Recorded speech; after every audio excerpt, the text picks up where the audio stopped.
సనాతన ధర్మం ప్రేక్షకులకి స్వాగతం. మనతో పాటుగా ఒక అతిథి ఉన్నారు. వారు వచ్చేసేసి డాక్టర్ ఇనుగంటి లావణ్య గారు. వారు ఒక రచయితగా అలాగే ఆధ్యాత్మికవేత్తగా చాలా సేవలు అందించారు. వారితో మాట్లాడతాం.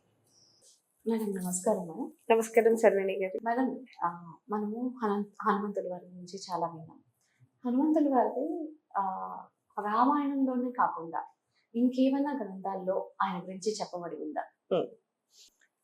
మనకి రామాయణం అంటే రాముడు, సో రాముడు అంటే రామాయణం, కృష్ణుడు అంటే భాగవతం, అదే అమ్మవారి గురించి అంటే దేవి భాగవతం, శివుడు అంటే శివపురాణం. ఇట్లా ఒక్కొక్క దానికి ఒక్కొక్క ప్రత్యేకత ఉంది. ఒక్కొక్క వ్యక్తులు అంటే భగవంతుడి గురించి ఒక్కొక్క విశిష్టమైనటువంటి గ్రంథాలు ఉన్నాయి.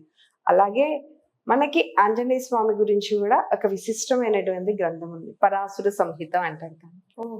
దానిని పరాశురుడు అంటే వ్యాస మహర్షి మనమడు ఆయన రాశాడు. అది కూడా మామూలుగా రాయలేదండి. కొన్ని వేల సంవత్సరాలు ఆంజనేయ స్వామి గురించి తపస్సు చేసి ధ్యానించి ఆ ధ్యానంలో ఆయన శక్తిని పొంది ఆ శక్తి ద్వారా ఆంజనేయ స్వామికి సంబంధించినటువంటి వృత్తాంతాన్ని అంతా తెలుసుకుని దానిని ఒక గ్రంథస్థం చేశారనమాట. అదే పరాశుర సంహిత. సో ఆంజనేయ స్వామికి సంబంధించినటువంటి ఏ విషయమైనా మనం తెలుసుకోవాలంటే ముందు ఒక రీసెర్చ్ గా దాన్ని తీసుకునేటువంటి గ్రంథం అయితే పరాశుర సంహిత.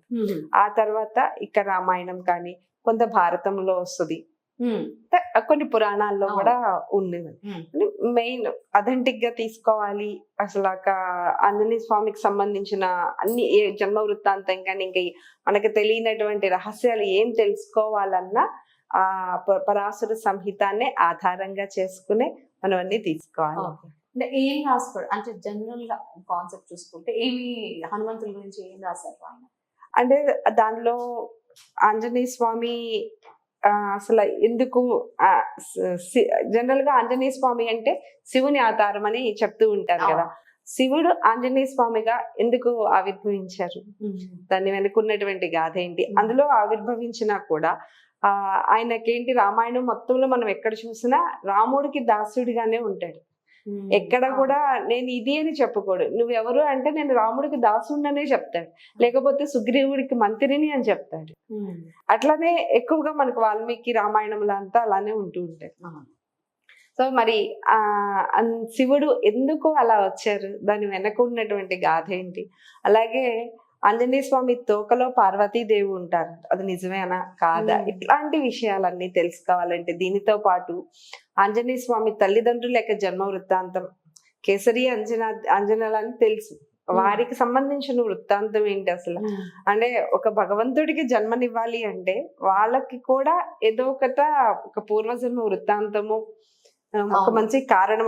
మామూలు మనుషులకి భగవంతుడిని జన్మనిచ్చేటువంటి శక్తి ఉండదు. మరి అంత శక్తివంతమైనటువంటి శివుడిని తన గర్భంలో మోసి అంజనాదేవికి జన్మనివ్వాలి అంటే ఆమెకు కూడా ఏదో ఒక పూర్వ పుణ్యమో ఒక కాదో ఉండి ఉంటుంది. దానికి సంబంధించిన వృత్తాంతం తెలుసుకోవాలని. అలాగే మనకి చాలా చోట్ల ఆంజనేయ స్వామికి సువత్సలాదేవికి వివాహం చేస్తూ ఉంటారు. దానిలో మన వాళ్ళు కొన్ని చాలా సందేహాలు వెలిబుచ్చుతూ ఉంటారు. అదేంటి గురువు గారి కూతుర్ని వివాహం చేసుకున్నారా, ఎలా చేసుకుంటారు, అది తప్పు కదా, వీటికి సంబంధించినటువంటి సందేహాలు తెలియాలన్నా నివృత్తి అవ్వాలన్నా అన్ని మనకి పరాశుర సంహితల్లో దొరుకుతాయి. ఇంకా చాలా విషయాలు ఉన్నాయండి, అన్ని మనకి పరాశుర సంహితల్లో దొరుకుతాయి.